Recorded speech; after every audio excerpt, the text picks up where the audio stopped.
Halo teman-teman semuanya, kembali lagi dengan saya Fikri Ridho. Seperti biasa saya akan mereaction soal sepak bola Indonesia dan juga tanggapan dan komentar dari netizen Indonesia soal persepak bolaan tanah air. Jadi seperti apa tanggapan mereka? Mari kita simak sama-sama. Tapi sebelum itu jangan lupa untuk like, komen, dan subscribe. Dan jangan lupa juga untuk nyalakan lonceng notifikasinya. Let's go!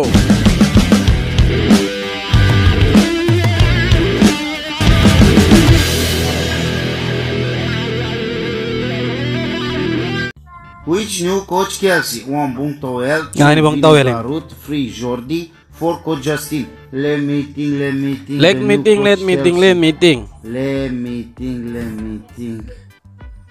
That's difficult. Bung Towel. Let's see. Coach Justin. 1, 2, 3. The new coach of Chelsea is Lucita Luna, of course. Pakai daster semua pemain Chelsea, bos. Naturalisasi gagal.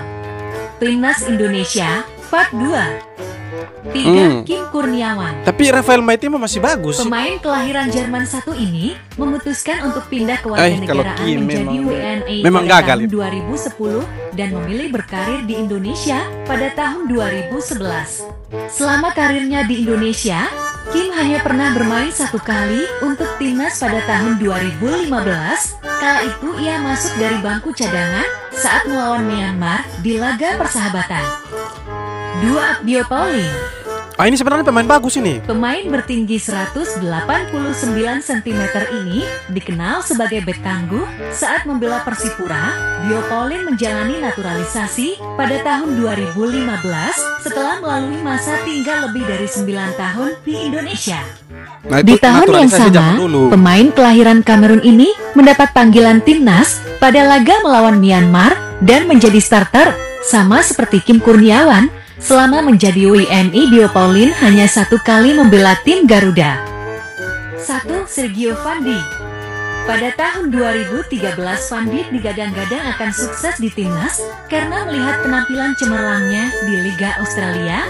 Mantan top skor Liga Australia tahun 2011 tersebut mulai menjalani debut timnas saat melawan Arab Saudi pada lanjutan kualifikasi Piala Dunia. Tapi dia di Persib bagus sekali nih Van Dijk. Namun faktanya mantan pemain Persib tersebut hanya mampu mencatatkan 6 penampilan bersama tim Garuda dan hanya menciptakan 1 gol, dan di tahun-tahun berikutnya Van Dijk gagal menembus skuad utama tim nasional.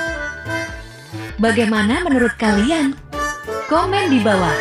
Nah itulah, kalau kita lihat naturalisasi zaman dulu, mereka itu kan melihat bahwa pemain ini sudah bermain cukup lama di Indonesia dan bisa dinaturalisasi. Nah kalau sekarang itu kan beda begitu. Mereka itu pemain keturunan yang dipanggil untuk membela timnas begitu. Ada hal yang berbeda dari seorang Tom Haye saat debutnya melawan timnas Vietnam. Fight beliau ini beneran seperti bapak-bapak yang mau main fun football. Coba perhatikan, jika pemain lain menggunakan sepatu dengan berbagai variasi warna, beliau ini malah pakai sepatu yang hitam polos saja. Dari jauh mirip seperti sepatu pantofel kalau lagi mau ngantor. Jika pemain lain kaos kakinya dinaikin hampir menyentuh lutut, Profesor Tom ini hanya sebetis saja. Rambut klimis yang disisir ke belakang dengan kombinasi kumis tebal benar-benar membuat style Tom Haye ini seperti bapak-bapak yang lagi mau sparring futsal. Tapi siapa sangka beliau malah jadi pemain termahal di timnas Indonesia dengan market value 52,14 miliar. Keren. Juga jadi pemain termahal di ASEAN. Bahkan Tom Haye menjadi gelandang bertahan termahal kedua di benua Asia setelah pemain Jepang yang bermain untuk Liverpool, Wataru Endo. Style boleh bapak-bapak, tapi di lapangan selesai tuh Vietnam diobok-obok. Nggak habis pikir sih, pemain gini yang Van Hau bilang levelnya hanya Asia Tenggara. Makanya pemain-pemain Vietnam bilang Indonesia ini seperti rasa Belanda begitu. Nah karena ini Tom Haye ini pemain termahal di ASEAN sekarang begitu. Wow, ngeri sekali. Indonesia bos, bukan Thailand, bukan Vietnam, Indonesia. Mantan pelatih tim nasional Vietnam asal Prancis, Philippe Troussier, dirumorkan akan bergabung dengan skuad timnas Indonesia. Nah, ini Rumor bahaya. tentang bergabungnya Philippe Troussier ke dalam skuad timnas Indonesia Nanti mulai PSSI digoreng terus ini. Namun demikian, bergabungnya Philippe Troussier ke dalam skuad timnas Indonesia tentu saja tidak dalam rangka menggantikan posisi Shin Tae-yong selaku pelatih. Dia akan diposisikan sebagai dirtek timnas Indonesia. Nah, kalau sampai Philippe Troussier ini masuk ke Indonesia menjadi dirtek, maka sudah PSSI akan digoreng lagi oleh para pembenci timnas begitu, atau pembenci Coach Sintayong. Nanti mereka bilang di timnas sudah ada pemain diaspora. Nah, sekarang di dalam tubuh PSSI ada lagi orang dari luar, bahkan dirtek orang luar ya. Semoga janganlah. Semoga dirtek nanti itu dari Indonesia begitu ya. Ya tergantung kebutuhannya Pak Erick Thohir gitu ya. Kira-kira seperti itu. Sama kayak Emil, saya bicara bahwa kita tetap terbuka, tapi kita tidak mau tentu istilahnya memaksakan, karena tadi yang teman-teman sudah tanya, Justin mendarat langsung main, Nathan ya datang langsung main. Artinya apa? Tidak ada pemaksaan. Mereka langsung main dengan resiko cedera, tapi mereka yang mau membela merah putih. Nah itu.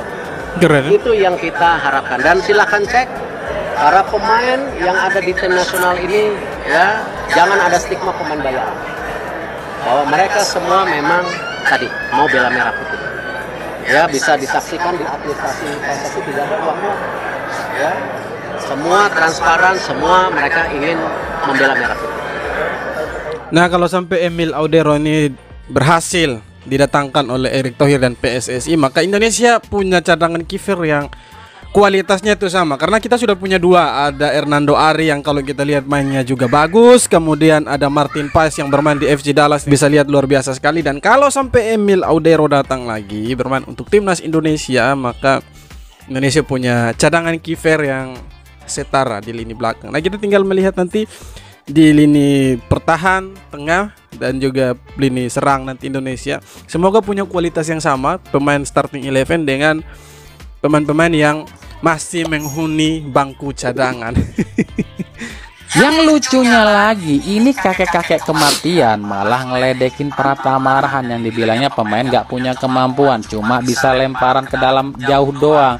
Aduh, mending Arhan dong, biarpun cuma lu bilang bisa lemparan bola doang, tapi Arhan kan punya gol juga dong. Gol yang terjadi karena lemparan Arhan. Nah, lu apakah pernah lu cetak gol buat timnas? Jangankan gol, asis pun lu nggak pernah bikin buat timnas.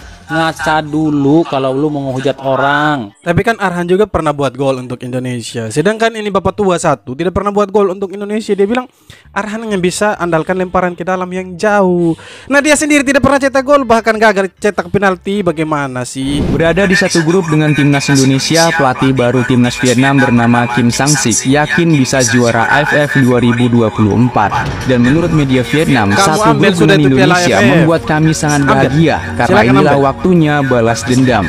Pelatih timnas Vietnam Kim Sang-sik bilang gini, "Saya punya tujuan di setiap pertandingan dan turnamen. Rekam jejak Vietnam di AFF sangat bagus. Meski pertandingan kali ini tidak akan mudah, tapi jika timnas Vietnam melakukan persiapan dengan baik, maka timnas Vietnam akan mudah menjuarai turnamen ini," ucap Kim Sang-sik, pelatih baru timnas Vietnam. Waduh cuy, serius banget nih pelatih baru timnas Vietnam Kim Sang-sik. Padahal di Indonesia, Sintayong aja ketawa-ketawa loh pas denger hasil drawing kemarin. Menurut kalian coy, apakah Kim Sang-sik akan jadi korban Sintayong selanjutnya? Wajar dia bilang serius, karena dia kan pelatih baru untuk Vietnam toh, ganti Philippe Troussier. Jadi mau tidak mau dia memang dia harus dapat piala ciki begitu supaya dia diakui sama masyarakat Vietnam. Kalau Indonesia kan buat apa? Indonesia tidak butuh piala ciki. Indonesia itu butuh piala Asia dan piala dunia. Jadi untuk piala ciki kasih sudah di Vietnam. Biar Vietnam yang bawa, tidak apa-apa. Ngamuknya para legenda ke pengamat sepak bola goblok. Bung Toel semakin menjadi-jadi tentang statementnya ke Sintayong tentang Sintayong punya buzzer sendiri. Karena saya rasa tuh Sintayong sewa buzzer. Menurut saya agak aneh saja, setiap saya mengkritik selalu saja ada serangan balik kepada saya, ungkap Bung Toel. Ya, kau juga tidak mau dikritik. Sintayong yang nyata telah membuat perubahan ke timnas Indonesia terus dikritik oleh Bung Toel. Karena Bung Toel masih ingin melihat pelatih lokal berjaya di timnas Indonesia. Hal ini membuat para legenda semakin naik darah karena sepak bola Indonesia sudah berada di jalur yang benar, namun terus dikritik oleh pengamat sepak bola yang bodoh. Salah satunya Bambang Pamungkas yang begitu geram dan membocorkan siapa Bung Toel sebenarnya. Karena seorang Bambang Pamungkas sendiri telah mengungkapkan betapa briliannya seorang Sintayong dengan mengkolaborasikan pemain lokal dan naturalisasi. Ternyata dalam perpecahan sepak bola Indonesia itu memang terjadi karena statement Bung Towo yang sangat merugikan sepak bola Indonesia. Pertanyaannya, kalau Sintayong out, siapa pelatih lokal yang mau ganti gitu? Siapa yang lebih baik dari coach Sintayong gitu? Ayo kasih tahu siapa sih yang pantas untuk ganti coach Sintayong. Kalau seandainya PSSI mau pecat STY gitu, siapa yang pantas? Apakah Fahri Husaini? Ya pasti mereka akan rekomendasi Fahri Husaini yang buat klub liga aja itu terdegradasi begitu. Bagaimana dia melatih timnas begitu? Dia cocoknya kelompok umur, makanya juara itu. Untuk latih timnas ini harus terbisa. Memang harus STY begitu. Karena STY dan pemain timnas sekarang ini sudah ada chemistry, sudah ada fondasi yang dibangun. Nah, kalau mau ganti pelatih lagi, hancurlah timnas Indonesia. Orang akan sponsor ke PSSI, orang akan percaya ke PSSI kalau apa? Ada tim nasional yang berhasil. Betul.